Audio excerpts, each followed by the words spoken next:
Well, this is pretty neat. More than 30 years after graduating, an Iowa State alumnus is returning to his hometown to run his alma mater. It is a big deal. The Iowa Board of Regents selected David Cook to become the university's 17th president next year.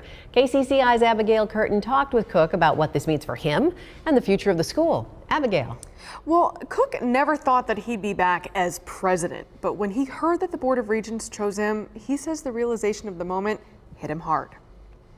I am deeply humbled by this opportunity, a bit speechless. It's a homecoming decades in the making. Tuesday afternoon, the Iowa Board of Regents voted unanimously for David Cook to follow current Iowa State President Wendy Winterstein. Although he's still got a few months before he takes over, he says he has lots of things he hopes to accomplish.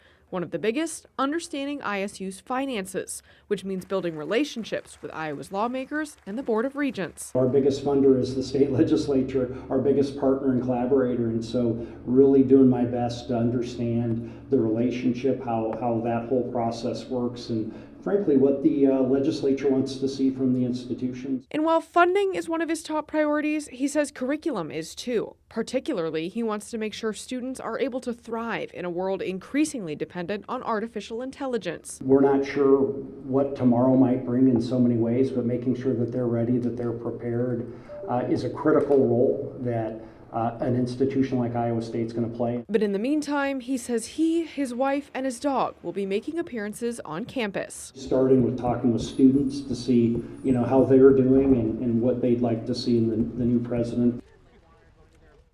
Under a 5-year contract, Cook will receive a $700,000 annual salary with a 5-year deferred compensation plan starting March 1st with annual $100,000 contributions. Stacey? Abigail, thank you. Now, Cook has got some big shoes to fill. Current Iowa State President Wendy Winterstein is retiring in January. She has been president since 2018. She led the university through the COVID-19 pandemic. Winterstein is the first woman to serve as the university's president. She is beloved at this school. She was also the university's first ever endowed dean of the College of Agriculture and Life Sciences.